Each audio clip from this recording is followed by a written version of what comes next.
¿Me pueden confirmar si me están escuchando bien, porfa? O si hay algún tipo de interferencia o algo así. ¿Se escucha bien, profe? Sí, Vale, señor, bien, gracias. vale, muchísimas gracias. Entonces, para el día de hoy, pues tenemos como tal la explicación de lo que son los diagramas de secuencia, diagrama de colaboración y diagramas de actividades. Ya pues en los anteriores sesiones en línea se dio explicación a lo que son los diagramas de entidad-relación y los diagramas de clase. Muy importante pues que si no pudieron asistir, en el grupo pues también hay unos pequeños videos e inclusive pues en la plataforma ya están montadas las grabaciones de las conferencias. Si aún viendo como tal estos videos, si no entienden muy bien o tienen complicaciones a la hora de realizar las relaciones, identificar las entidades, me pueden escribir y yo con mucho gusto les ayudo a identificar como tal esos componentes. ¿Listo? La idea es que ustedes pues tengan el conocimiento de cómo desarrollar un diagrama de estos, no es como tal corcharlos ni nada por el estilo. ¿Entendido? Entonces, vamos primeramente a ver un pequeño video y ya luego de eso hacemos un pequeño ejemplo de cada uno de los diagramas, ¿vale?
Espérame ya un momentico, chicos, qué pena.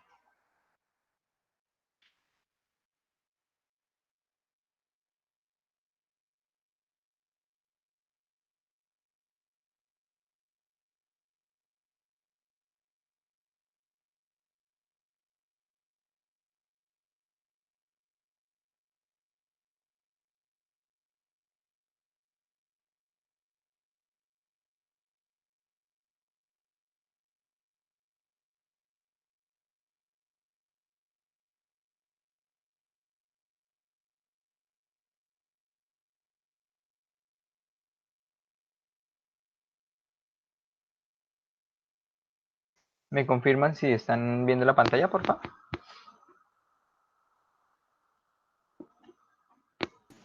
Sí, señor. Sí, señor. Listo, vale, muchísimas gracias. Entonces vamos a ver este pequeño video y luego de ello hacemos un pequeño ejercicio. Hola, soy Antonio Garrido y en este vídeo vamos a ver cómo construir un diagrama de secuencia utilizando como ejemplo de base la creación de un objeto. El objetivo de este vídeo es doble. Vamos a recordar muy brevemente la notación UML para los diagramas de secuencia y plantearemos los pasos necesarios para elaborar un diagrama de secuencia en base al ejemplo que vamos a utilizar. Aquí podemos ver la notación UML, que a modo de recordatorio consiste en la definición e identificación de actores, de objetos, de mensajes y la definición, por tanto, de las líneas de vida. Como ejemplo base para este vídeo vamos a utilizar un sistema informático para la gestión de una escuela de verano. En esta escuela disponemos de una serie de cursos impartidos por profesores y los alumnos pueden matricularse en ellos. Realmente los alumnos inicialmente lo que hacen es reservar una plaza en esos cursos ofertados y más adelante deciden si desean matricularse o no. Por otro lado, también existe un distinto tipo de descuento para cada uno de los alumnos que finalmente marcará, delimitará cuál es el importe de la matrícula. En esta imagen podemos ver el diagrama de clases asociado al problema que acabamos de visualizar. Obviamente, como cualquier modelo, no es una única solución. Tenemos una posible alternativa, eso sí, que representa todos los elementos del enunciado anterior. En este caso tenemos la escuela de verano, tenemos las personas que pueden ser profesores, alumnos, tenemos las reservas, etc. Hay que recordar que no es estrictamente necesario disponer de un diagrama de clases para construir un diagrama de secuencia. En un diagrama de secuencia tenemos interacción entre objetos, pero en muchos casos, en primer lugar, hay que recuperar primero el objeto. Y en ese caso es donde resulta realmente recomendable disponer de un diagrama de clases. Por ejemplo, en este caso, si nosotros queremos recuperar la información del objeto profesor, podemos acceder al profesor vía la composición por arriba, escuela de verano, personas, profesor, o bien la composición de cursos que hay por abajo, escuela de verano y curso. Por lo tanto, tenemos dos posibilidades y en función de lo que más nos interese, optaremos por una o por otra. Vamos a trabajar con este diagrama de secuencia para este caso de uso concreto. Lo que deseamos es que el administrador, en este caso el actor va a ser este administrador, dé de alta una nueva reserva a partir de una fecha para un alumno con un DNI dado y con un nombre determinado. Por poner un ejemplo, con la fecha actual para el alumno 123 en el curso ISW. Y vamos a asumir que tanto el curso como el alumno ya existen en nuestro sistema. Por lo tanto, en este caso de uso y en el diagrama de secuencia asociado, sí tendremos que crear una nueva reserva, sí habrá que crear ese nuevo objeto, pero no un objeto para el alumno ni para el curso, puesto que estamos asumiendo que ya existen. Lo primero que necesitamos, como de costumbre, es identificar cuál es el actor iniciador. En este caso, el administrador, porque me lo han indicado en el caso de uso. A continuación, necesitamos identificar cuál es el objeto controlador o el objeto principal o el objeto intermediario que nos va a permitir interaccionar y entrar a trabajar con el sistema. En nuestro ejemplo es la escuela de verano. También hay que destacar que en algunos entornos y herramientas, si el actor no forma parte de un objeto de mi sistema, en lugar de representarse como una caja, ese rectángulo objeto lo representa con el icono de persona.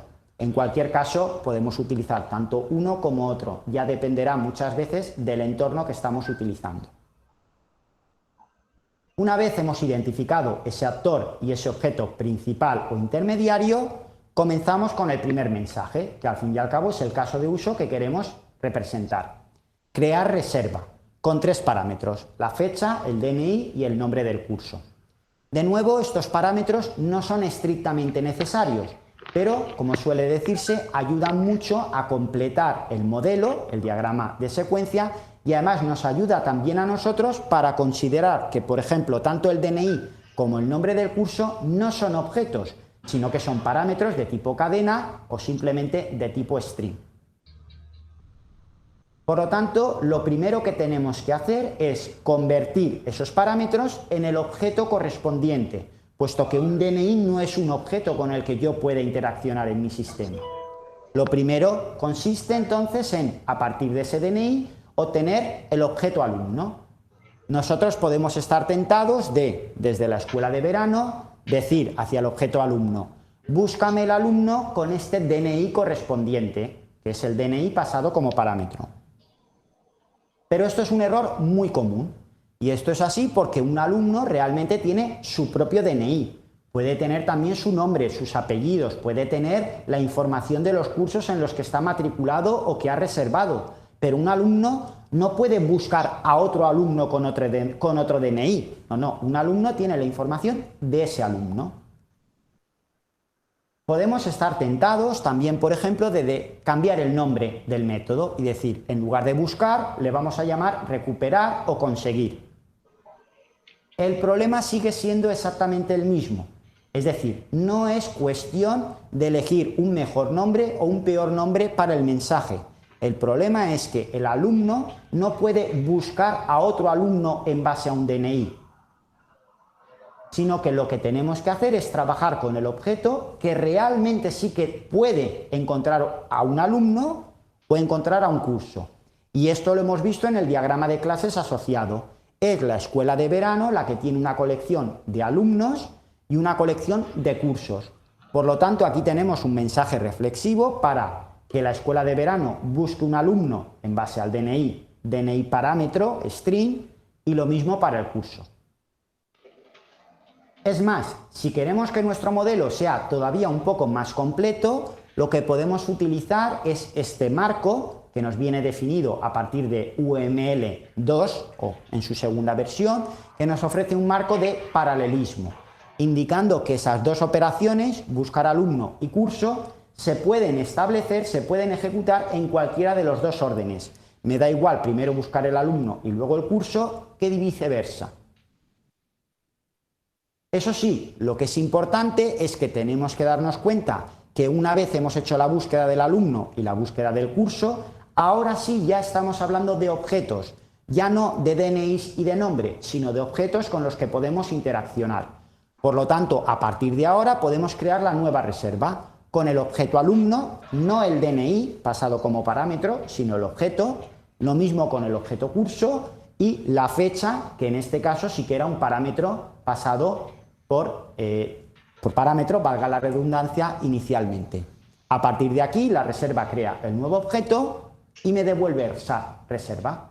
Ya tenemos la reserva creada, que es lo que nos pedían en el diagrama de secuencia. Ahora podríamos estar tentados en finalizar el diagrama de secuencia, pero entonces no sería correcto.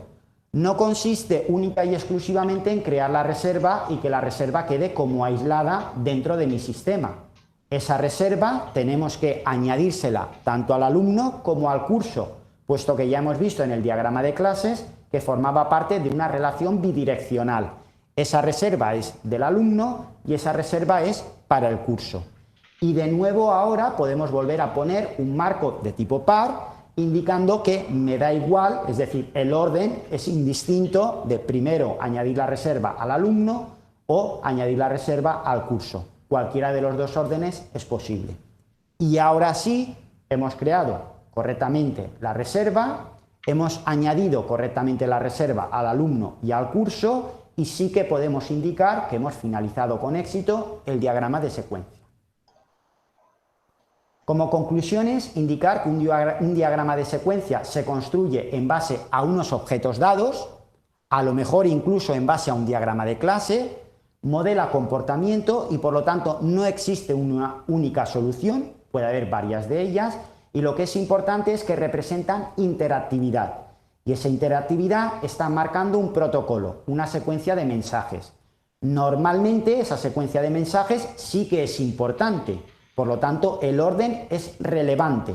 Por supuesto, hemos visto un ejemplo donde con el marco par el orden puede ser indistinto, pero fuera de ese marco el orden realmente, ya digo, sí es importante.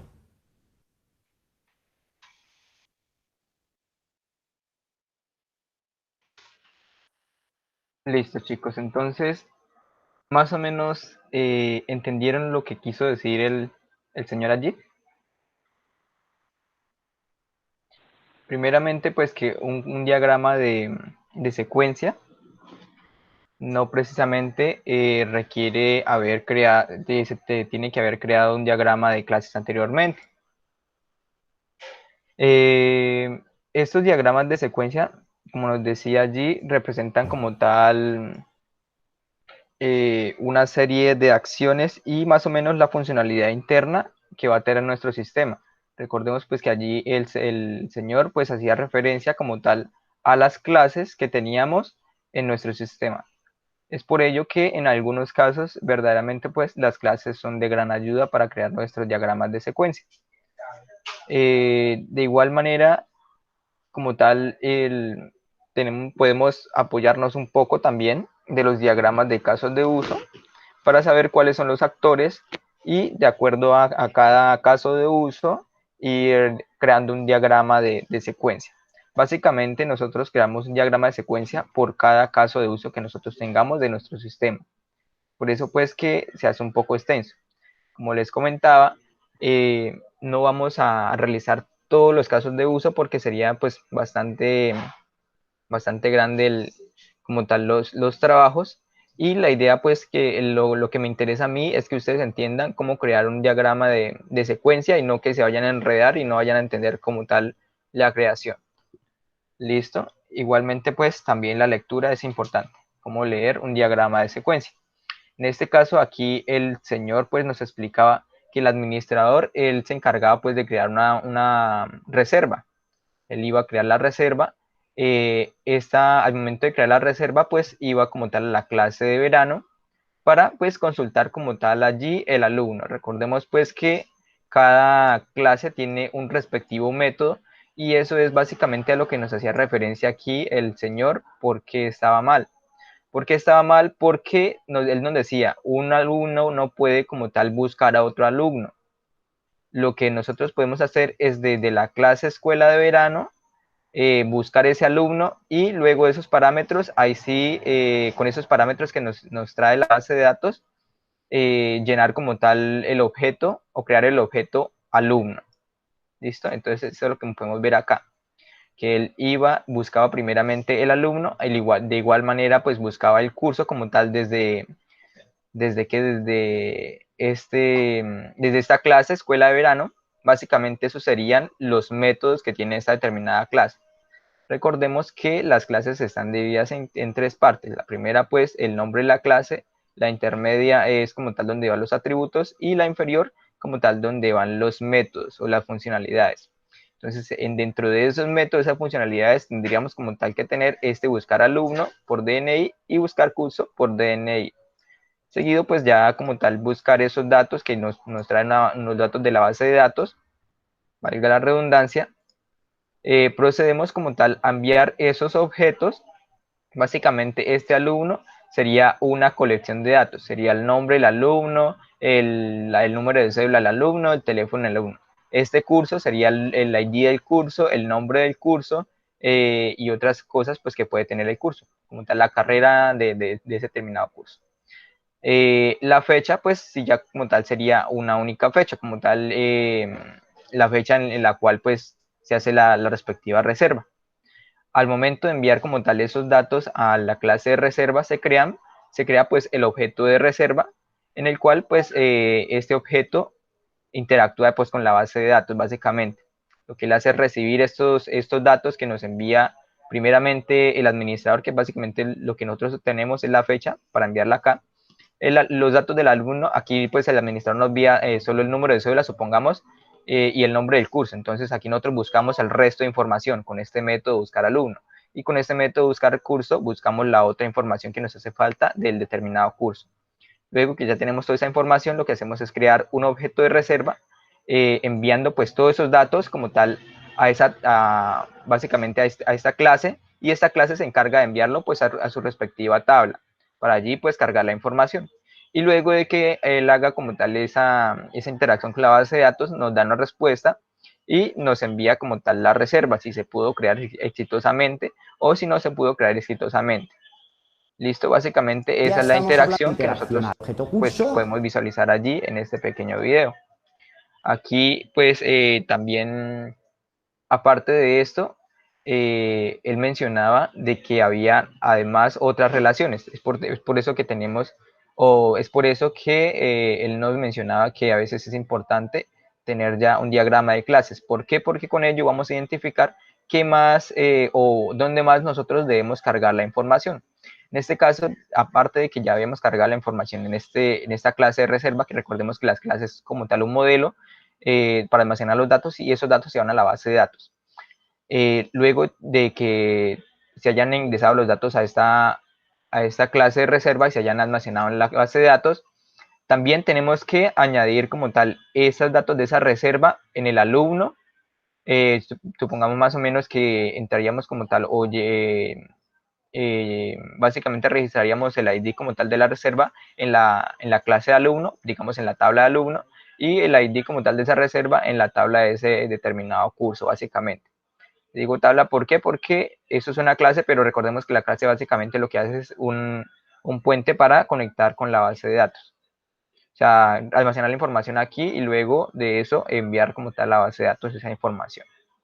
Y por último, básicamente lo que nos queda es como tal un mensaje de OK como tal a la persona o al actor que está realizando esa determinada función.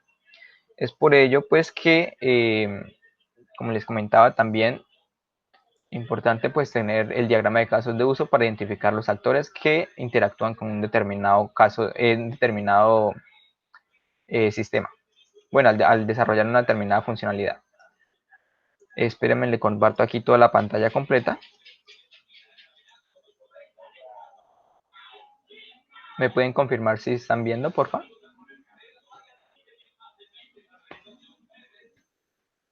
Sí, señor. Vale, muchísimas gracias, Juan. Entonces, nosotros aquí en el material de formación tenemos unos pequeños ejemplos, aunque a veces pues son un poco enredados. Estos pequeños ejemplos, por ejemplo, vamos a analizar este. Entonces aquí tenemos como tal un pequeño diagrama de secuencia en el que nos dice pues que desde el cajero se va a pagar con tarjeta de crédito, se envían esos parámetros, el número de la tarjeta, la fecha de la tarjeta. Estos parámetros pues se envían como tal al sistema. Básicamente ese sistema hace representación como tal a un formulario. Vemos pues que también hay más maneras. No solamente podemos nosotros representar lo que son las clases, sino también podemos colocar aquí lo que son los formularios, los demás actores básicamente. Entonces aquí básicamente el sistema hace referencia al formulario y ese formulario como tal se envía esos datos aquí a esta clase llamada sistema autor crédito, solicitando como tal la aprobación de ese determinada número de tarjeta. Si la aprobación pues es exitosa como tal, nos envía como tal la respuesta, y esa respuesta pues se envía como tal a la clase de gestión de tarjetas, añadiendo pues allí la aprobación, la aprobación de ese determinado pago, básicamente. Entonces aquí nosotros más abajito podemos ver un caso de uso que nos dice que, volviendo al ejemplo del caso de uso, gestionar citas, cuyo diagrama es tal. Este es el caso de uso. Recordemos pues que es importante. Si ustedes pueden crear los casos de uso de su respectivo proyecto, va a ser de utilidad. En este caso tenemos un sistema en el cual pues básicamente es de un hospital, podríamos decirlo, en el cual tenemos un actor médico, que el actor médico va a poder administrar los datos del paciente, va a poder administrar los datos de tratamientos, va a poder gestionar las citas, va a poder generar reportes. El empleado pues va tan solo a poder gestionar las citas y generar reportes. Nos dice que vamos a crear o van a representar un diagrama de secuencia para el caso de uso gestionar citas, o sea, solo para este caso de uso de acá. Para estos casos de uso, para este caso de uso acá, qué pena. Para el resto de casos de uso, pues se debería crear un diagrama de secuencia por cada uno. En este caso, como les digo, no es obligatoriedad de crear un diagrama de casos por cada uno, sino la idea es pues que creen uno y les quede bien y puedan entender cómo se desarrolla. Entonces aquí tenemos el respectivo diagrama de secuencia correspondiente al caso de uso gestionar citas, en el cual pues tenemos un actor empleado. Recuerden pues que el señor pues allí nos decía que si es como tal un actor externo a lo que es nuestro sistema, lo podemos representar con este pequeño dibujito, ¿listo? En este caso tenemos el empleado, que el empleado pues le solicita los datos al paciente. Luego de eso, esos datos como tal, bueno, básicamente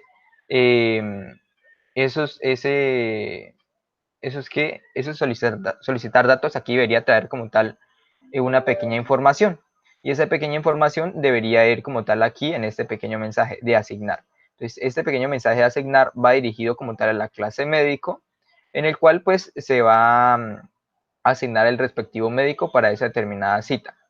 Luego de asignar el respectivo médico, vamos a ver la disponibilidad de un determinado consultorio. Entonces hacemos como tal, o digamos en el sistema internamente, hace la consulta si hay disponibilidad de esa terminada cita, de esa determinada hora. Recordemos pues que aquí pues deberíamos tener como tal unos parámetros.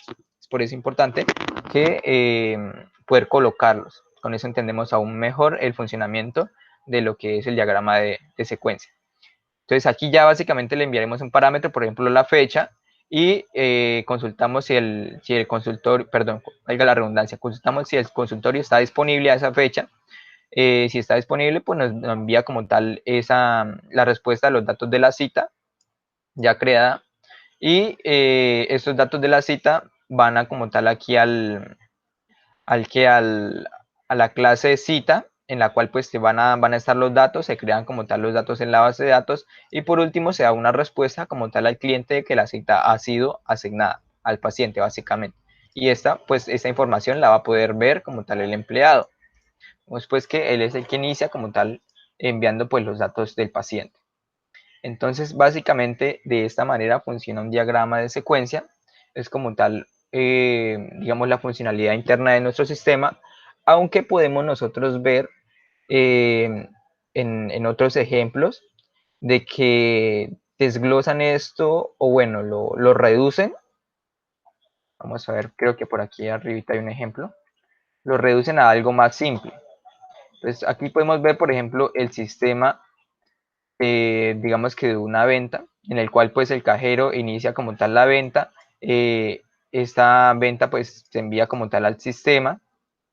Luego de ello pues se retorna como tal un determinado mensaje. Pues el cajero como tal también envía los datos de los productos, la venta, el producto y la cantidad. Y por último, el cajero envía como tal la finalización de la venta.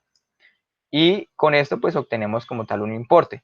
Entonces aquí lo que nosotros estamos haciendo básicamente es reduciendo todas estas clases que tenemos aquí abajo, que tenemos la clase paciente, cita, médico y consultorio, reduciéndolo básicamente a tan solo una entidad, digámoslo de esa manera, o un actor básicamente. Entonces, de esta manera también nosotros podemos crear nuestro diagrama de secuencia, pero la idea es poder, digamos, crearla más específicamente, puesto que esto nos va a ayudar a entender aún mejor el funcionamiento de nuestro sistema. ¿Entendido? También esto lo podemos encontrar aquí en el material de introducción a lenguajes de UML. Y también podemos aquí en el material de formación llamado Modelando la estructura y el comportamiento de software, también podemos encontrar más información acerca de lo que es el diagrama de secuencia. Vemos aquí que tenemos un actor vendedor. Ese actor vendedor pues interactúa como tal con un formulario de consulta, y ese formulario de consulta pues envía como tal los datos a la clase de facturas. La clase de facturas pues le devuelve una respuesta, despliega los resultados, y esa respuesta pues la ve como tal el vendedor. Básicamente esa es la interacción. Vamos a dar explicación a lo que es el diagrama de comunicación, o también llamado colaboración. Básicamente llamado colaboración en la versión de UML, creo que 1.0, se llama colaboración. Así por aquí le está la información.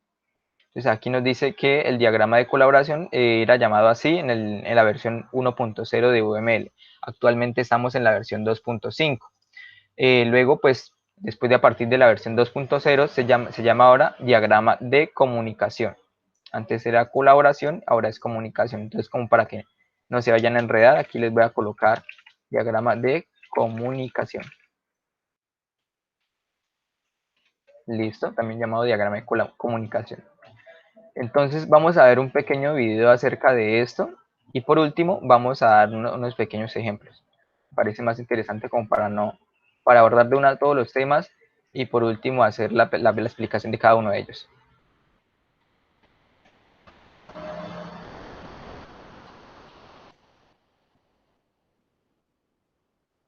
¿Me pueden confirmar si están viendo mi pantalla, por favor? Señor. Sí, señor. Listo, vale, muchas gracias. Vamos a ver las partes que lo conforman, que es el objeto, la liga y el mensaje. También cómo funcionan los mensajes anidados, el automensaje, cómo crear mensajes condicionales y ciclos para los mensajes y los mensajes paralelos. ¿Qué tal amigos de YouTube? Bueno, pues en esta ocasión vamos a ver los diagramas de comunicación, también conocidos como diagramas de colaboración.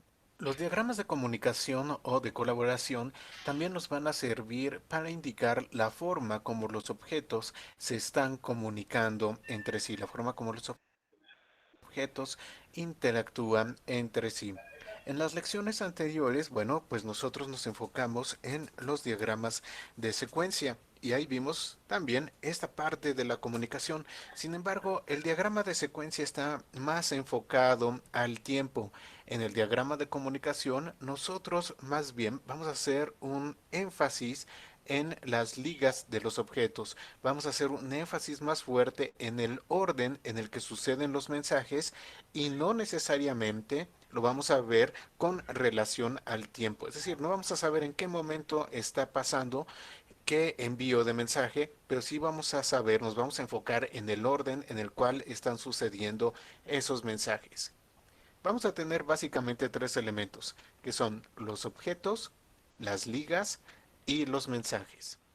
Bueno, obviamente los objetos van a estar interactuando entre ellos y nosotros vamos a mostrar los objetos en este diagrama de comunicación de la forma habitual, de la forma usual, por medio de un rectángulo en el cual nosotros podemos colocar el nombre del objeto, podemos colocar el nombre del objeto junto con su clase o también podemos tener objetos anónimos. Bueno, no importa realmente, esto es la forma como hemos estado trabajando con los objetos. Luego tenemos la liga. Bueno, las ligas también van a llevar el nombre de ligas de comunicación y estas simplemente se van a mostrar por medio de una línea que une a dos objetos. El que nosotros tengamos esta línea que está uniendo o conectando a dos objetos, bueno, pues nos va a simbolizar que los objetos pueden comunicarse o que pueden interactuar entre ellos. Ya que nosotros tenemos las ligas, entonces vamos a colocar la parte de los mensajes. Los mensajes se van a colocar a lo largo de las ligas, es decir, primero nosotros tenemos que tener una liga para indicar que hay esa comunicación o interacción entre los objetos y una vez que ya está establecida, bueno, pues entonces indicamos cuál es el mensaje o los mensajes que van a pasar a través de esas ligas. Entonces el mensaje va a mostrar la comunicación entre los objetos. Desde luego, vamos a tener que utilizar una flecha que nos indique el sentido en el cual está yendo el mensaje. No nada más colocamos el nombre del mensaje, sino que también tenemos que colocar una flecha que nos indique de qué objeto a qué objeto está yendo o se está moviendo ese mensaje. Los mensajes van a llevar un nombre y ese nombre debe de ser un indicativo como tal del mensaje que se está llevando a cabo. Es decir, tiene que estar relacionado con la comunicación que tenemos vía ese mensaje. Un punto importante, los diagramas de comunicación van a tener un número antes del mensaje. Este número es sumamente importante porque el número nos va a indicar el orden de los mensajes, el orden en el cual están ocurriendo los mensajes. Y recuerden que en el diagrama de comunicación nosotros nos enfocamos más en la parte del orden. Quizá en el diagrama de secuencia, pues no sea necesario numerar los mensajes porque al fin y al cabo tenemos una idea basada en tiempo de cómo está sucediendo. Sin embargo, en el diagrama de comunicación, como nosotros no tenemos un referente temporal dentro del diagrama, entonces es sumamente importante que los mensajes lleven este número. Por favor, no se les olvide y cuando estén haciendo su diagrama de comunicación, pues planifiquen bien ese orden para que coloquen el número adecuado a cada uno de los mensajes. Aquí tenemos un ejemplo de diagrama de comunicación. Tengo tres objetos, objeto 1, objeto 2, objeto 3 y también tenemos las ligas. Las ligas, recuerden, son estas líneas que están uniendo los objetos. Esto significa que objeto 1 se puede comunicar con objeto 2, Objeto 3 se comunica con objeto 2 y objeto 2 se puede comunicar con objeto 1 y objeto 3. Esa es la forma como las ligas nos indican las interacciones. Ahora bien, ya que tenemos las ligas, indicamos los mensajes. Entonces, aquí tenemos un primer mensaje. Y vean que el mensaje tiene numeración. De esta manera, yo sé qué mensaje está ocurriendo primero y en qué orden están ocurriendo. Aquí no tenemos nosotros una línea de vida ni tenemos ninguna relación de tiempo. Por eso es importante que tengamos la numeración de los mensajes. El mensaje, desde luego, tiene que llevar un nombre apropiado. Este es nada más un ejemplo. Y también puede llevar parámetros. Ahora, ya tenemos el mensaje. Pero ¿cómo sé si el mensaje va de objeto 1 a objeto 2 o de objeto 2 a objeto 1? Bueno, pues eso lo hacemos por medio de la flecha. La flecha nos está indicando la dirección en la cual van a ir ocurriendo los mensajes. Como ven, el diagrama de comunicación es muy sencillo conceptualmente, aunque realmente nos va a ayudar a entender cómo están sucediendo las cosas. Ahora, bueno, vamos a enfocarnos un poco más acerca del uso del diagrama de comunicación. Veamos cómo funcionan los mensajes anidados, pero para esto primero lo vamos a ver con un ejemplo en un diagrama de secuencia y ya luego lo vemos con el diagrama que estamos estudiando en esta lección. Bueno, cuando nosotros tenemos un mensaje anidado, ¿qué sucede? Tenemos un objeto que manda un mensaje a otro y como parte del proceso que tiene que hacer el otro objeto gracias a la recepción de este mensaje es mandar otro mensaje. Entonces aquí nosotros estamos teniendo un anidamiento de los mensajes. Cuando tenemos la parte de mensajes anidados tenemos que tener cuidado con la numeración de los mensajes para poderlos mostrar correctamente. Para eso vamos a utilizar un punto, vamos a estar utilizando un esquema de n.m. Entonces el mensaje 2 va a tener un anidamiento. ¿Con qué mensaje? Bueno, con el 2.1, luego tenemos el 2.2 y el 2.3. Bueno, aquí resulta muy fácil ver el anidamiento. Sin embargo, cuando nosotros trabajamos con nuestro otro diagrama, bueno, ¿cómo le vamos a hacer para llevar a cabo o para mostrar ese anidamiento? El asunto es muy sencillo, ya que tenemos que utilizar pues la numeración que nos indica el orden en el cual están ocurriendo los mensajes y también vamos a utilizar un punto. Entonces, digamos que tenemos este ejemplo en el cual tengo cuatro objetos, objeto 1, objeto 2, objeto 3 y objeto 4. ¿Y cómo voy a mostrar yo un anidamiento de los mensajes? Bueno, el mensaje que va a estar anidado va a ser mensaje A con mensaje B. Entonces, ¿qué ocurre? Ocurre primero el mensaje A que va de objeto 1 a objeto 2, el cual me está generando por anidamiento el mensaje B, que va de objeto 2 a objeto 4. Vean que mensaje A tiene un 1 en su orden. Entonces, mensaje B al estar anidado va a ser 1.1. De esta manera estamos mostrando el anidamiento entre los mensajes.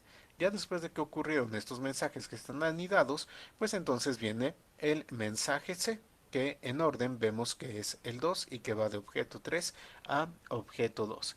Entonces vean, el anidamiento nosotros lo vamos a mostrar gracias a este esquema de ordenamiento en los mensajes y colocamos un punto para saber cómo viene este orden y también cómo viene el anidamiento correspondiente. En este diagrama nosotros también tenemos la parte de automensaje. Simplemente colocamos el objeto. Bueno, el objeto va a tener una liga a sí mismo y tenemos acá el mensaje con su número correspondiente y desde luego nuestra flecha de dirección. Entonces sabemos que el objeto se está enviando mensajes a sí mismo. Tenemos mensajes condicionales, los cuales solamente se llevan a cabo si la condición se evalúa como verdadera. Veamos aquí un ejemplo. Tenemos el objeto 6, el objeto 7, obviamente están ligados y tenemos acá nuestro mensaje. Después del nombre del mensaje y los parámetros correspondientes, vamos a colocar corchetes o paréntesis cuadrados y en el interior la condición que se debe de cumplir. Entonces acá tenemos a contador, hacienda y vemos que tenemos un mensaje que es declaración, el cual está enviando como parámetro un objeto factura. Bueno, este mensaje solamente va a ocurrir si número de día es igual a 1. Si número de día no es igual a 1, entonces el mensaje 1 no sucede. Ustedes saben que a veces también es necesario que un mensaje se repita pues un número determinado de veces o bajo cierta condición. Bueno, para esto vamos a hacer uso de los ciclos para los mensajes. Entonces, un ciclo en un mensaje nos va a servir para poder invocar un mensaje múltiples veces.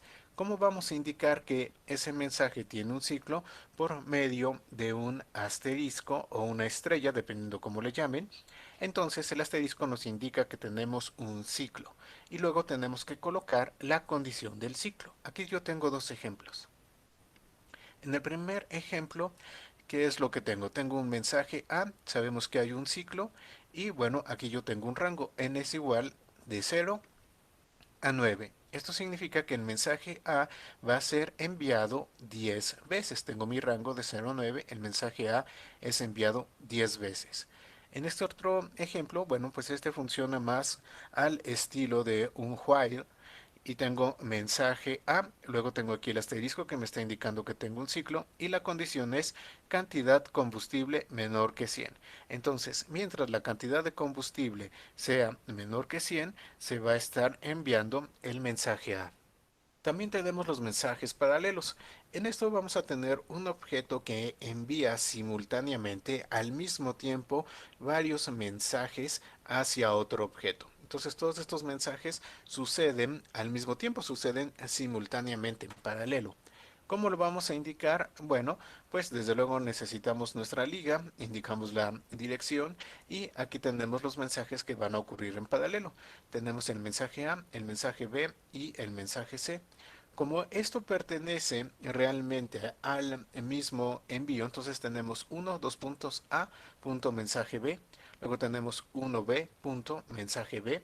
Esto de A, B, C y el 1 me están diciendo que todos están ocurriendo en forma paralela. ¿En qué tiempo? Bueno, pues en el momento en el cual se envía el mensaje 1. Entonces tenemos 1A, 1B, 1C y se envían los tres mensajes en paralelo. Se envían al mismo tiempo.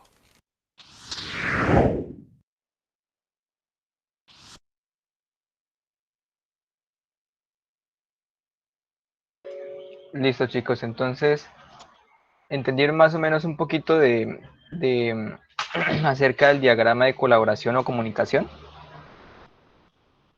Más o menos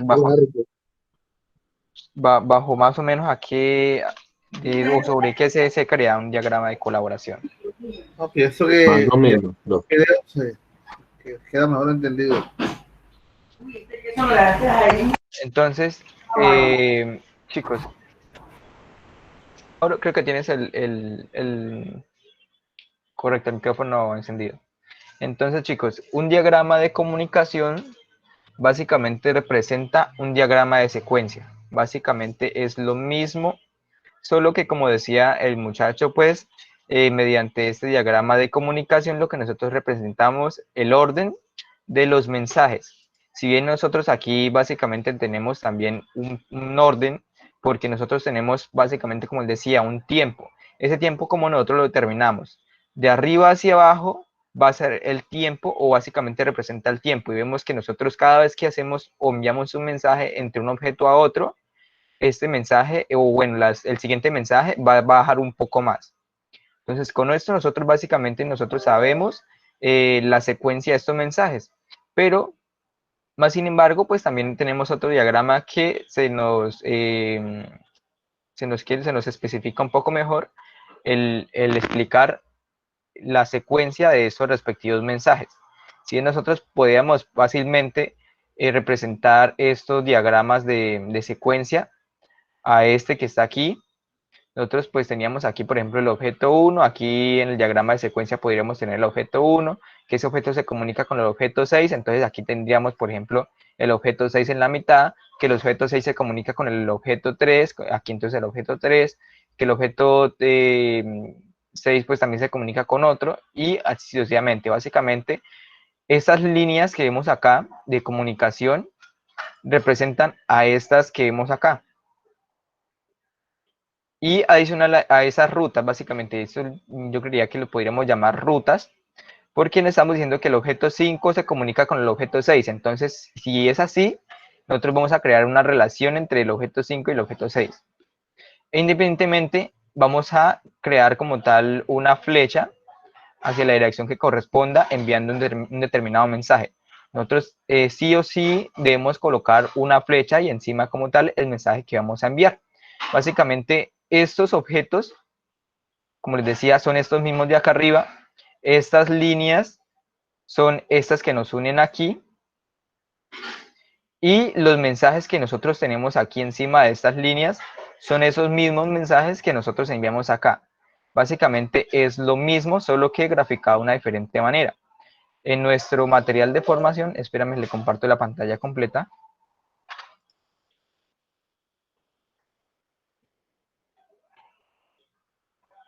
¿Me pueden confirmar si me están viendo, por favor? ¿Si están viendo la pantalla? Sí, profe. Correcto. Entonces, en nuestro material de formación, nosotros allí tenemos una explicación de que mediante el software de StarUML en su versión 1.0, podríamos nosotros convertir un diagrama de secuencia en diagrama de colaboración. Más sin embargo, pues yo me di la tarea de descargar este pequeño programa de la versión 1.0, pero lamentablemente creería que mi sistema operativo está creando por problemas de compatibilidad con este software. Entonces entraría a mirar que si alguien lo puede probar. Es básicamente muy similar al StarUML en su versión 3, a este. Y lo que nosotros hacemos es aquí en darle file, new project, no, aquí en, sí, new project. Entonces cuando le damos new project for, aquí vamos a donde dice UML. Cuando vamos allí nos va a dejar crear los respectivos diagramas. Entonces aquí que vamos a crear un diagrama, vamos a crear un modelo y luego vamos a crear el diagrama de colaboración de secuencia. Entonces aquí nosotros creamos el diagrama de secuencia, vemos que nosotros que podemos crear aquí los determinados objetos. Nosotros con esta flechita pues podemos crear los mensajes que hay entre uno y otro. Inclusive pues también podemos retornar el mensaje en la misma línea. Esto pues a lo que nos hacía referencia al señor pues que podíamos consultar o buscar los alumnos. Y luego de eso simplemente iríamos aquí a Model, darle donde dice Convert Diagram y convertirlo a diagrama de colaboración. No estoy bien seguro si no es compatible este software con Windows 10 o si es tan solamente compatible con Windows 7. Más sin embargo, pues yo creería que les voy a dejar el enlace para que lo puedan descargar y puedan probarlo y se ahorren como tal un pequeño tiempo de crear el diagrama de colaboración. ¿Listo?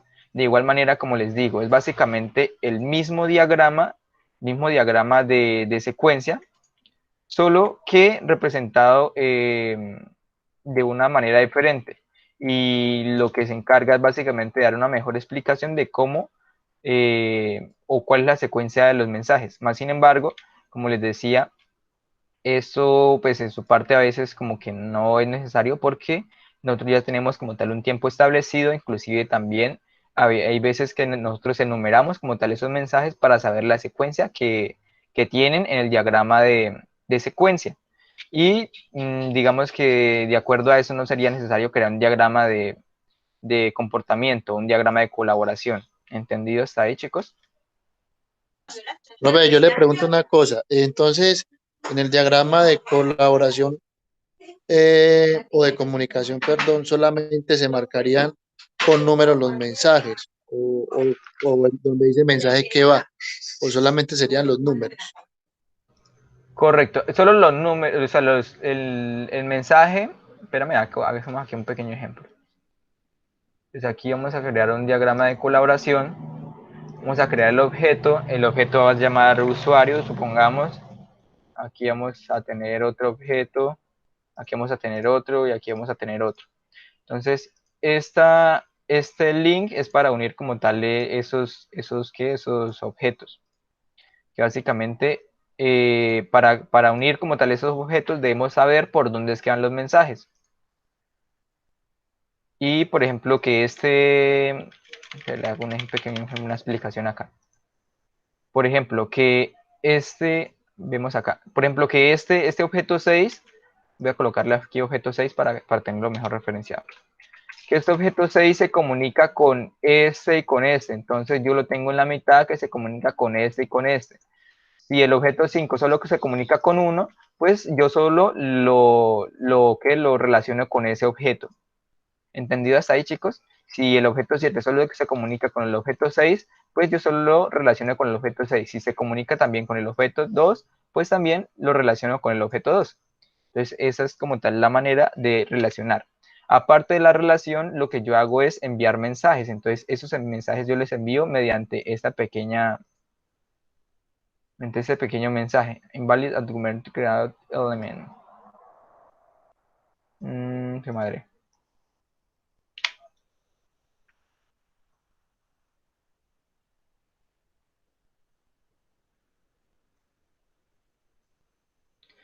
Valid argument to create element. Fue madre. Bueno, Solamente, aquí solamente se necesitaría la flecha para indicar que hay un mensaje en esa dirección y se le coloca una numeración. correcto, se coloca la flecha y aparte pues el mensaje y la numeración. La numeración número 1 y por ejemplo mensaje 1, iniciar, bueno, comprobar nombres, podría ser. El mensaje 1.1, comprobar cédula del usuario, puede ser. Y pues la flechita, los números y el nombre del mensaje. En este caso no entiendo por qué me está formando aquí problemas. Aquí tengo object.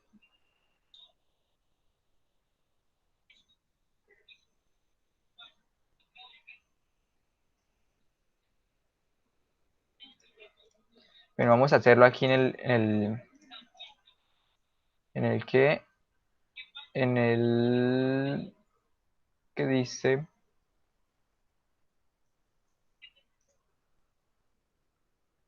acá tengo para acá. Modelo de añadir y aquí vamos a añadir un diagrama de comunicación. O sea, aquí sería 1, 2, 3, 4. Podemos colocar los conectores y esos conectores. Y aquí le añadiríamos como tal el mensaje. Bueno, también me está diciendo que conexión inválida. Bueno, aquí ya me dejó. Hay que unir como tal los dos objetos. Y dentro de ese, pues colocamos objeto 1, comprobar nombre. Y vemos que ya nos aparece una línea. En este caso no entiendo por qué aquí no me deja.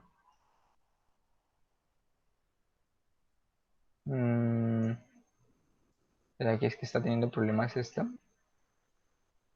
De pronto compatibilidad con el sistema. O bueno, puede que de pronto se cree una diferente manera. Entonces, vemos aquí, Joan, que aquí lo que se hace es colocar como tal la numeración. En este caso yo puedo quitar este 1 porque el software inclusive no lo completa. Entonces aquí yo le coloco comprobar nombre como una funcionalidad. Y creo que como funcionalidad debo enviarle como tal un parámetro.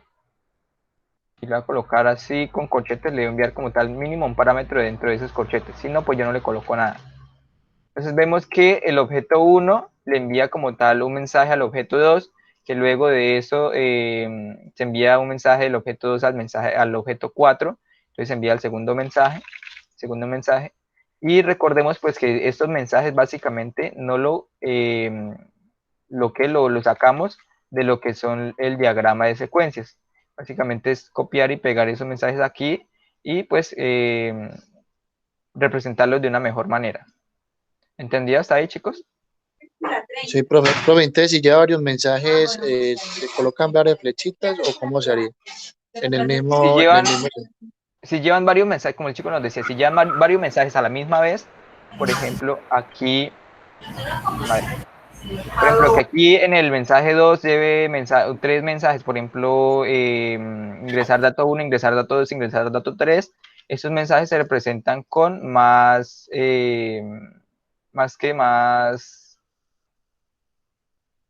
Más mensajes dentro de ese mismo. No estoy mal. Espérame aquí. No, no. Bueno, aquí quería que lo podríamos hacer aquí con comas. Entonces, en mensaje 1, mensaje 2, mensaje 3. Sí, es en la misma secuencia. Esto nosotros lo podemos ver que la misma secuencia es si va en la misma línea. Si va en otra línea, pues simplemente hacemos otra línea de allá para acá. Inclusive la podemos hacer encima, creo que del 2. La podemos representar y vemos que nos crea otra línea. No hay ningún problema por ello. Entonces este sería el mensaje 1, luego que este sería el mensaje 2. Si lo queremos pues de para atrás, creo que lo hacemos de esta manera. Porque aquí debería ponerlo hacia atrás. O creo que es así. Correcto. Entonces es de colocarlo de diferente manera. Entonces, si necesitamos como tal que este objeto nos dé una respuesta, pues aquí la podemos representar mediante esto. Si requerimos pues que después de hacer esta respuesta, hacer la misma consulta a ese objeto 4 o hacer otra consulta, hacemos pues otro mensaje hacia allá y lo podemos colocar aquí un poquito más arribita y colocamos mensaje 6. El mensaje 6 pues es tal cosa. Entonces el orden sería primero comprobar los nombres, segundo comprobar la cédula, tercero pues que él nos envíe el resultado, cuarto pues validar como tal con los cursos, sexto validar nuevamente el número de cédula de estudiantes si está activo o cositas como esas. ¿Listo? Básicamente podemos poner encima de esos más mensajes, no hay ningún problema por ello. La idea es pues representar la secuencia de estos mensajes. Vemos aquí que nosotros podemos tener, por ejemplo, un mensaje aquí, otro acá, que ese mensaje nos devuelve y de esta manera nosotros estamos representando aquí, que este nos envía un mensaje acá y este nos envía como tal una respuesta. De esta manera nosotros representamos eso. ¿Entendido hasta ahí más o menos, chicos? O sea, que básicamente este diagrama de secuencia es el mismo, pero representado de una diferente manera. O sea, gráficamente de una diferente manera, pero los mensajes y esos son los mismos.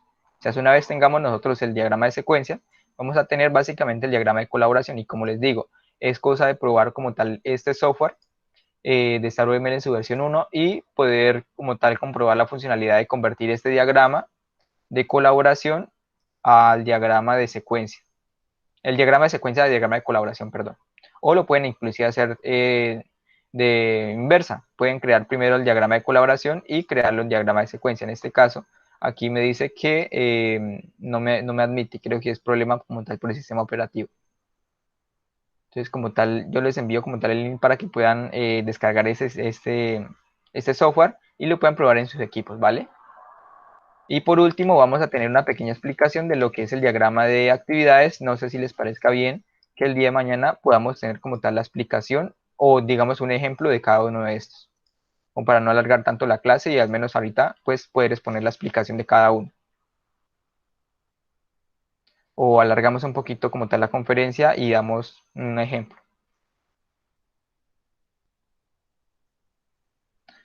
Pues no sé, yo creería que sería mejor mañana. Con eso pues abarcamos más tiempo. Creo que no vamos a tener, no tenemos creo que temas por exponer. Entonces, el día de mañana básicamente sería toda la sesión de retroalimentación de las evidencias. Y básicamente creo que usted ya tiene entendido las evidencias anteriores. Por ende, pues haríamos aplicación solo a esas evidencias. Daríamos ejemplos de estos diagramas, ¿vale? Entonces, les voy aquí a exponer la última explicación del diagrama de actividades. Diagrama de actividades. Listo, chicos, entonces esperemos un momento. ¿Me pueden confirmar si están viendo mi pantalla, porfa? Sí, profe. Sí, señor. Listo, vale. Vale, muchísimas gracias. Los inicios del diagrama de actividades. Veremos en primer lugar sus nodos básicos, luego los flujos paralelos, el nodo objeto y cómo lo podemos utilizar, los pins que nos permiten enviar objetos entre las diferentes acciones y también la transformación. ¿Qué tal, amigos de YouTube? Bienvenidos a esta lección en la cual vamos a empezar a trabajar con el diagrama de actividades de UML. El diagrama de actividades nos va a mostrar qué es lo que sucede durante una actividad, una operación, un proceso o un caso de uso. Es decir, vamos a ir viendo cuáles son los pasos que se tienen que seguir, los pasos que se tienen que llevar para poder realizar ese proceso en particular. Bueno, durante esta actividad, ¿qué vamos a tener? Vamos a tener esos pasos y esos pasos es lo que nosotros vamos a conocer como acciones. Los diagramas de actividades van a recordarnos un poco a los diagramas de flujo. Entonces, las personas que hayan trabajado con diagramas de flujo, bueno, realmente se les va a hacer muy sencillo el poder utilizar los diagramas de actividades. Son muy sencillos, son fáciles de crear y fáciles de entender. Y bueno, ¿qué les parece si empezamos a ver cuáles son sus nodos básicos? Aquí tengo un ejemplo muy pequeño de un diagrama de actividades en los cuales vamos a conocer los símbolos de los nodos más importantes, de los nodos básicos. Bueno, el primer nodo que nosotros tenemos es el nodo de inicial, que es donde va a empezar esa actividad. Este lo vamos a denotar por medio de un círculo relleno. Luego vamos a tener el nodo final, que obviamente es donde está finalizando esa actividad en particular. Las acciones que nosotros tenemos, es decir, los pasos que tenemos que realizar durante ese proceso, pues los vamos a mostrar por medio de estos rectángulos con las esquinas redondeadas. Este símbolo es el que nos va a servir para mostrar una acción y nosotros podemos tener diferentes acciones adentro de nuestro diagrama. Cada una de estas acciones tiene que llevar un texto que nos va a indicar qué es lo que sucede en esa acción en particular. También podemos tener decisiones. Para eso vamos a utilizar el nodo de decisión, que es este que se denota por medio de un rombo o un diamante, como le quieran decir, y que bueno, pues van a tener dos posibles flujos dependiendo de lo que se lleve a cabo en la decisión. Es decir, aquí en la decisión nosotros vamos a tener una expresión que se va a evaluar. Si la expresión que tenemos se evalúa como verdadero, bueno, pues entonces sigue este flujo, y si la expresión que nosotros tenemos se va a evaluar como falso, pues sigue este otro flujo. Como nosotros estamos dividiendo aquí el flujo dependiendo lo que suceda en la decisión, bueno, desde luego vamos a necesitar un lugar en el cual los flujos se lleguen a unir nuevamente. Para eso vamos a utilizar otro nodo, que es el nodo de merge. En este nodo de merge, bueno, pues tenemos la entrada de los flujos que tenemos anteriormente y luego un flujo de salida. Es decir, aquí estamos uniendo los flujos que anteriormente se separaron para tener nuevamente un flujo y ya continuar con el resto de esta actividad que estamos presentando en un momento dado. Entonces vean que es sumamente sencillo, es muy fácil. Y bueno, pues desde luego tenemos muchas cosas que aprender más acerca de este diagrama de actividades. También tenemos los flujos paralelos. Los flujos paralelos suceden cuando nosotros tenemos un flujo de entrada y este flujo de entrada se divide en dos o más flujos de salida que van a suceder en paralelo, es decir, van a suceder concurrentemente al mismo tiempo. Nuestro flujo original se divide ahora en nuevos flujos que van a estar ocurriendo al mismo tiempo. Para esto nosotros vamos a utilizar un nodo que se llama fork. El fork nos va a servir para iniciar la concurrencia y llevar a cabo, por decirlo así, la división del flujo en los nuevos flujos. Cuando ya acabamos con toda esta sección, esta parte en la cual se tiene que llevar a cabo las acciones en paralelo, bueno, pues vamos a utilizar otro nodo que es el nodo de join. El nodo de join nos sirve para unir todos esos flujos que vienen en paralelo y regresar a un solo flujo. Veamos un pequeño ejemplo. ¿Qué es lo que tenemos acá? Estamos iniciando, viene un flujo y la primera acción que tenemos es obtener ingredientes. Luego, acá podemos llevar a cabo actividades en paralelo. Para eso entonces vamos a utilizar el fork que nos está sirviendo para dividir este único flujo ahora en dos flujos. Estos dos flujos, el que tenemos acá y el que tenemos acá, va a estar ocurriendo en paralelo, es decir, van a estar ocurriendo al mismo tiempo esas actividades. Vamos a tener la actividad de cernir y al mismo tiempo que ocurre la actividad de cernir, está ocurriendo la actividad de calentar horno. Luego viene la actividad de batir y aquí tenemos el join, el nodo de join.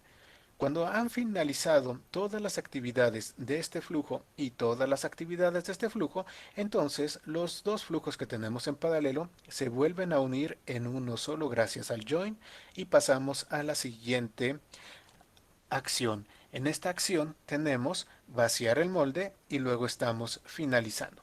Entonces vean cómo es muy sencillo esto. El flujo en paralelo es muy fácil de implementar. Dentro del diagrama de actividades, a veces es necesario mostrar a algún objeto en particular. ¿Por qué? Porque ese objeto en particular se relaciona con la actividad y al estar llevando a cabo las acciones, bueno, pues ese objeto va a cambiar su estado. Y es importante que nosotros mostremos ese cambio en estado por alguna razón en particular del diseño que estamos haciendo. Bueno, cuando nosotros necesitamos mostrar un objeto y los estados que va teniendo durante la actividad, vamos a hacer uso del nodo objeto. El nodo objeto entonces nos va a representar un objeto y nosotros lo denotamos por medio de un rectángulo. Adentro del rectángulo colocamos el nombre del objeto y entre corchetes o paréntesis cuadrados, como quieran llamarle, colocamos el estado que tiene ese objeto en particular, dependiendo de la acción que se está llevando a cabo en ese momento dentro de la actividad. Vamos a ver este pequeño ejemplo. Supongamos que la actividad es cargar de combustible, cargarle gasolina a un automóvil. Entonces, ¿qué es lo que tenemos? Bueno, tenemos el inicio. La primera acción es estacionar y esto nos va a llevar a que el objeto auto esté en ¿qué estado? Pues en el estado de apagado. Entonces el estacionar me lleva a que auto esté en el estado de apagado. Luego continuamos con la siguiente acción. La siguiente acción es cargar combustible. Acabamos de cargar combustible y viene la siguiente acción que es arrancar o encender el auto. Entonces aquí tenemos arrancar y arrancar me va a provocar también un cambio de estado en mi objeto auto. Entonces arrancar me provoca un nuevo estado en el objeto auto y aquí lo estoy indicando. Estoy indicando mi objeto auto ahora con esta acción va a tener el estado de encendido y ya posteriormente estamos finalizando. Entonces, de esta manera, si nosotros lo necesitamos adentro de nuestro diagrama, podemos mostrar cómo cada una de esas acciones modifica el estado de un objeto en particular. Otra forma en la cual nosotros podemos indicar los objetos es por medio de pins, pero en este caso no nos vamos a concentrar tanto en el estado que tiene el objeto, sino que más bien nos va a servir para indicar que un objeto en particular va a formar parte de una salida o de una entrada de determinada acción. Es decir, lo vamos a manejar como si fuera un parámetro entre una acción y otra. Para esto vamos a tener lo que conocemos como pin de salida y pin de entrada. Entonces, ¿qué tengo acá? Tengo una acción determinada y estoy mostrando este pequeño cuadro. Este pequeño cuadro es el pin de salida. Entonces quiere decir que esta acción está mandando un objeto en particular. Y esta otra acción aquí tiene un pin de entrada.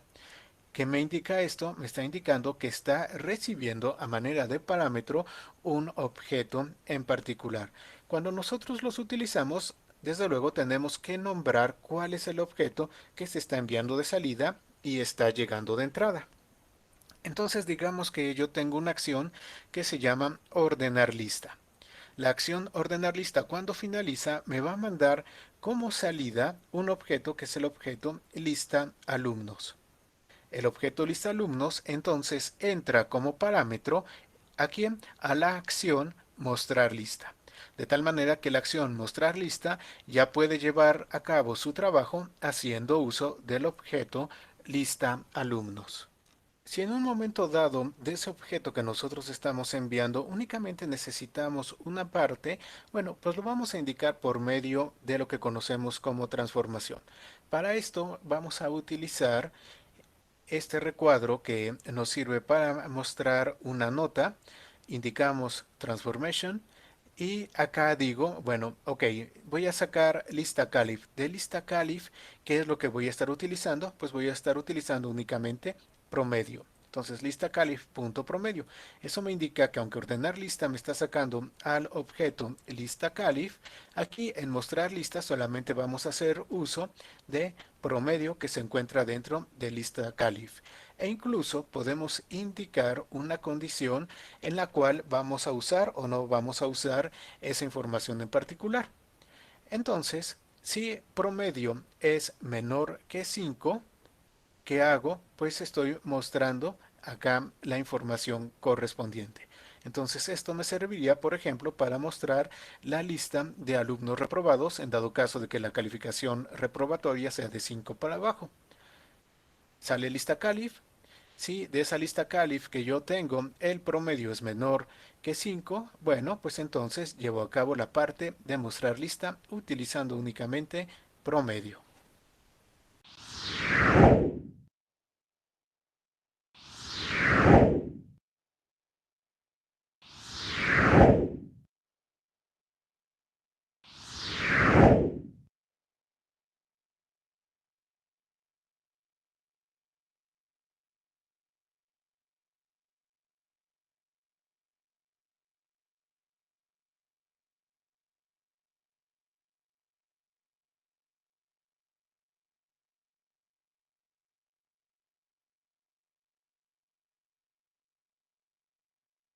Qué pena muchachos.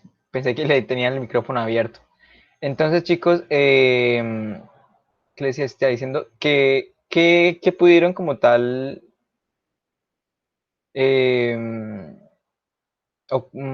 sí que pudieron entender acerca de esa explicación del diagrama de actividades.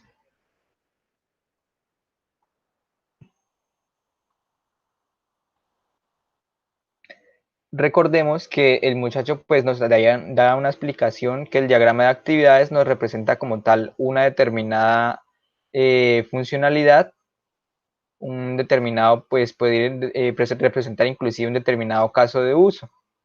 De acuerdo a cada ese caso de uso vamos a plasmar como tal las actividades que se van a realizar. Si de acuerdan mucho, pues ustedes creo que se confundían un poco cuando nosotros estamos creando los diagramas de casos de uso. Vamos a verlo por aquí, creo que lo tengo por acá. Espérame, creo que no le estoy compartiendo la pantalla.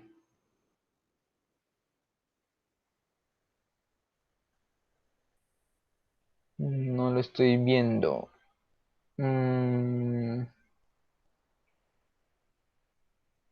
No encuentro el diagrama de casos de uso. Bueno, entonces, ¿se acuerdan que pues ustedes se confundían un poco cuando creaban los casos de uso?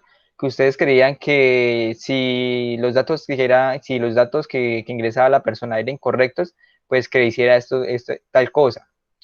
Como tal, los casos de uso no que no van enfocados a eso, sino de esa manera que ustedes están pensando es la manera que ustedes tienen que plasmarlo en este diagrama de actividades.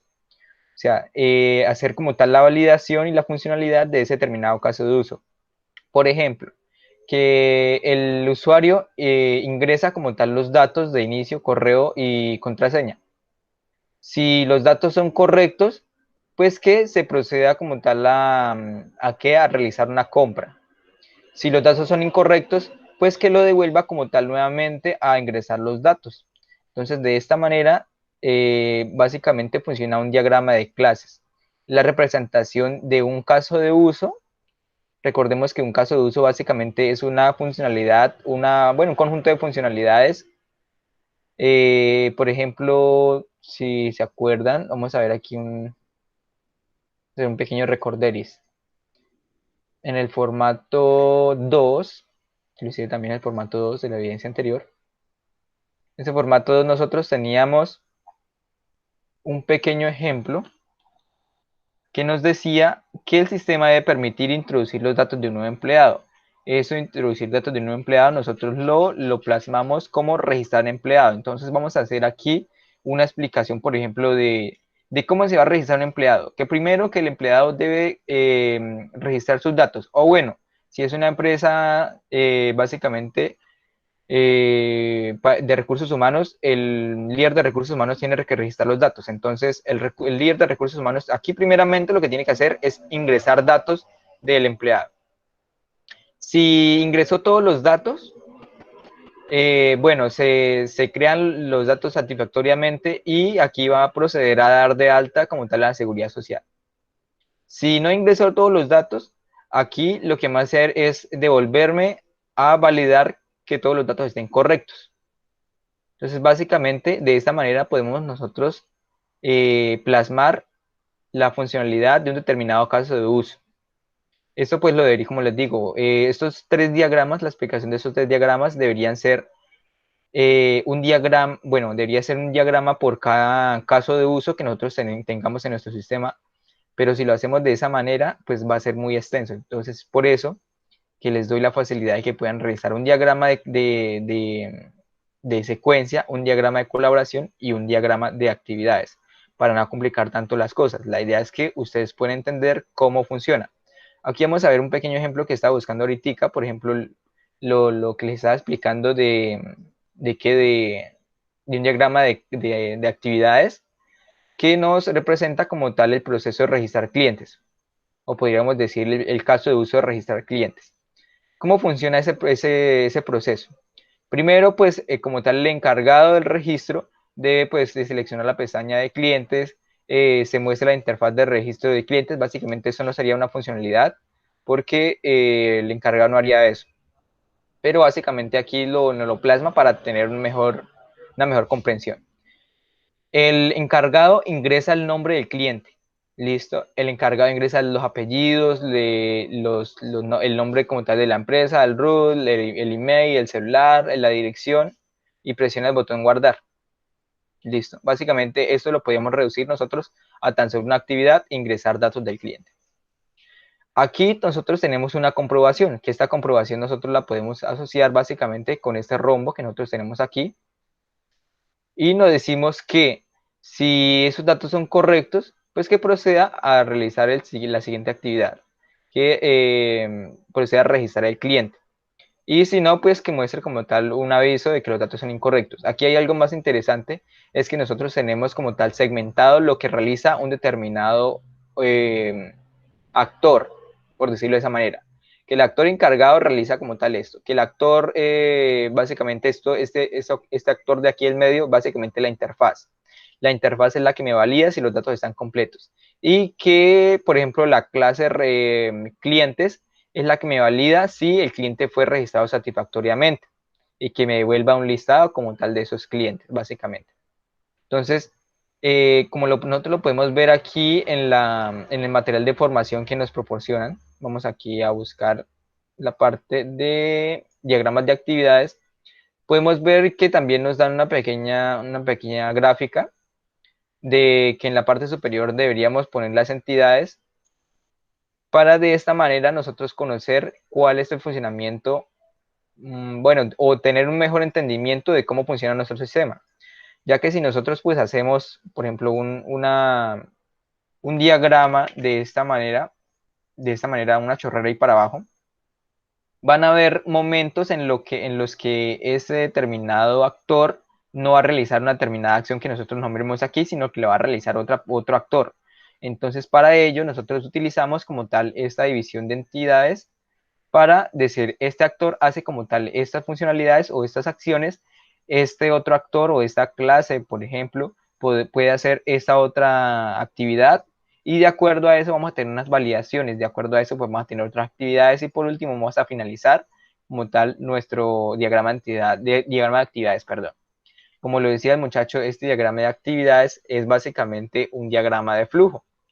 Como ustedes ya saben, nosotros trabajamos diagramas de flujo en la evidencia número 4 en la fase 1, que pues básicamente colocábamos allí nosotros cómo era la secuencia o básicamente cómo eran los procesos que tenía nuestra empresa, que primero no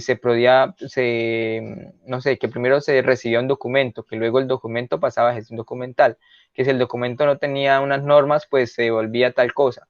O en el caso, por ejemplo, un pedido que primero pues se comprobaba si hay productos, que si hay productos pues no se hace nada, se termina ahí el proceso, que si no había productos, pues se procedía a pedir el producto, luego eso se evaluaba si hay dinero, pues se procedía a comprarlo con efectivo, en caso de que no haya dinero, se procedía a comprarlo con a crédito, básicamente. Y esta como tal es una explicación breve de lo de que es un diagrama de actividades, básicamente un diagrama de flujo, y en este caso nosotros lo podemos plasmar de esta manera para tener un mejor entendimiento. En lo que es Star UML, nosotros tenemos aquí la creación también de diagramas de flujo. Nos vamos aquí a Main, Model, Add Diagram. Perdón, aquí nosotros tenemos que seleccionar aquí, donde dice Model, y así nos va a dejar crear los diagramas. Entonces aquí vamos a colocar Activity Diagram y aquí vamos a tener como tal los pequeños herramientas. Entonces esta que va a ser una acción, esta que va a ser como tal el inicio, esta que va a ser el final, y aquí en actividades avanzadas, bueno, en la cajita de actividades avanzadas nosotros vamos a tener como tal los pequeños recuadros para identificar una determinada entidad. Entonces, en esta entidad sería, por ejemplo, el cliente, que aquí, por ejemplo, ya sería la entidad, la clase de usuario, y que la clase de usuario pues comprueba de que este exista como tal en la base de datos, cositas así, que este hace una determinada acción, y por último tendríamos que tener, bueno, primero que ustedes pueden poner como tal esa identificación del actor, porque si lo hacemos después, vemos que aquí había quedado encima de los demás elementos y no me dejaba colocarlos. Primero este pequeño vertical, esta pequeña tablita vertical, y luego ahí sí comenzar a diagramar. Entonces, ¿qué tenemos? Iniciamos, aquí hacemos como tal la relación que tienen, y la idea es pues que ustedes, todos estos tres diagramas, si ven básicamente o si pueden analizar, representan algo similar o muy similar. Pues se presentan más o menos la funcionalidad de nuestro sistema. En este último caso, representa más la funcionalidad que realizan los actores, básicamente. Aunque vemos que también en el diagrama de secuencias y colaboración también interactúan los actores. Entonces, por eso digo que es muy similar. Entonces, básicamente, eso sería una representación de cómo crear un diagrama de actividades. Como les decía, para no largar tanto, ya llevamos 1 hora y media en la conferencia, ya dimos explicación a lo que son los tres diagramas, y la idea es pues el día de mañana hacer unos pequeños ejercicios con el fin de que ustedes puedan comprender aún mejor como tal la creación de esos diagramas. Como lo ven, no son tan bastante complicados, o les pareció complicados. ¿Qué me dicen ustedes? No, profe, no es tan complicados. Creo que haciendo ejercicios podemos tener mayor entendimiento. Profe, yo tengo una pregunta con respecto a eso, de lo que usted nos dijo de casos de uso. ¿Podemos hacer un caso de uso de nuestro sistema en cada diagrama o el mismo caso de uso para los tres diagramas? No hay que hacer casos de uso. Como tal, no hay que hacer casos de uso. La idea es que ustedes, bueno, o hagan como tal la actividad. Los casos de uso, pues yo no los voy a pedir. ¿Se acuerdan? Pues en la actividad de proyecto número 2, nosotros hicimos un ejemplo de los casos de uso. La idea es pues que ustedes entendieran como tal ello. Y les decía que si ustedes decían hacerlo respecto a su proyecto, pues les parecía mejor, les sería mejor porque lo iban a necesitar más adelante, o les iba a servir más adelante. En este caso, ustedes pueden crear un diagrama de casos de uso. Recordemos que un diagrama de casos de uso pues van allí plasmados como tal los actores. Nosotros podemos crear un diagrama de casos de uso de todo nuestro sistema o de una determinada área, recordemos eso. Entonces, bueno, no sé para qué les idea dar una explicación. De acuerdo pues si ustedes se toman la molestia de crear un diagrama de usos para su sistema, con ese diagrama de usos ustedes van a poder identificar qué diagramas van a poder crear.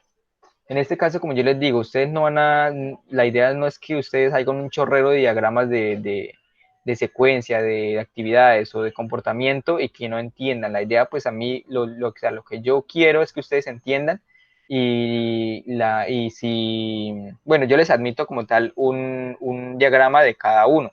La idea es que esté pues bien como tal estructurado. Entonces, con ese diagrama de casos de uso podemos identificar un determinado caso y con ese determinado caso pues hacer los 3 diagramas. Recordemos que pues, básicamente con los tres diagramas básicamente nos piden tomar de referencia un proceso y ese proceso nosotros lo podemos identificar en un diagrama de casos de uso. ¿Listo? La idea es pues que esos 3 diagramas estén relacionados tan solo con un proceso. Si ustedes van a plasmar el proceso de iniciar sesión, que ese proceso de iniciar sesión me lo plasmen en el diagrama de actividades, de secuencias de comportamiento. Que si me van a plasmar el procedimiento o el proceso que un usuario hace una compra, entonces que ese proceso me lo plasmen tanto en actividades como en secuencia y en comportamiento. ¿Listo? La idea es pues tener claridad y no estar como tal de un lado para otro, sino identificando como tal el caso en cada uno de estos 3 diagramas. ¿Sí me hago entender, Alexandra? Sí, profe, muy claro, gracias. Vale. Entonces, chicos, pues yo creería que hasta aquí ha sido la grabación, o bueno, la sesión del día de hoy. Como les digo, mañana vamos a ver unos pequeños ejemplos. No sé si les parezca que vamos a seguir trabajando con el ejemplo de Alexandra, con el proyecto de Alexandra. Yo creería que estaría bien, ¿cierto? La fecha de Eh, entregar como tal la evidencia, no, como tal hasta el 30, hasta el 30. Inclusive, sí, hasta el 30. Entonces no se preocupen por eso. ¿Listo, chicos? Entonces, como ya saben, todas las evidencias ya están habilitadas en la plataforma, el cuestionario ya está habilitado en la plataforma por si lo desean hacer. Como tal, también el foro ya está habilitado. Inclusive ya, pues con el día de hoy, ustedes identificaron qué tan difícil es crear un diagrama de secuencia, de flujo, de diagrama de entidad-relación, diagrama de clases. Y con eso, pues ustedes ya tienen la base para dar respuesta a las interrogantes que hay en el foro número 3. Entonces, ya pues, con la explicación del día de hoy, creería que ya sería pertinente que pudieran ir desarrollando esa evidencia y después no dejarnos acumular. De igual manera, pues también básicamente hemos abarcado un poco de temas de los diagramas, básicamente de todo lo que es, bueno, no de todo lo que es UML, pero sí una parte, lo que más se usa. Y con esto, pues ya pueden, creo que iniciar a desarrollar el cuestionario también. Entonces, la idea es mañana hacer unos ejercicios, lo hacemos respecto a lo que iremos trabajando con Alexandra. Y, bueno, gracias a Dios, hoy se grabó completamente la sesión. Yo como siempre, la voy a subir como tal a la plataforma para que la puedan tener desde allí. Listo. Recordemos pues que para acceder como tal las grabaciones ahorita actualmente, tenemos que ir a la carpeta de proyecto, en contenido del curso, carpeta de proyecto, allí va a aparecer al final una carpeta que dice sesiones en línea, identifican como tal la fase donde están y identifican el mes donde se partió como tal esa grabación y allí debería estar como tal la grabación de esa determinada conferencia. ¿Listo, chicos? Entonces, pues creo que no les quito más tiempo. Espero tengan una muy buena noche, la terminen de pasar súper bien y que la idea es pues que, que, que, que sigan aprendiendo, chicos. No se vayan todavía a atormentar, como ven los diagramas no son tan difíciles. Bueno, entonces voy a tener la grabación, chicos. Entonces,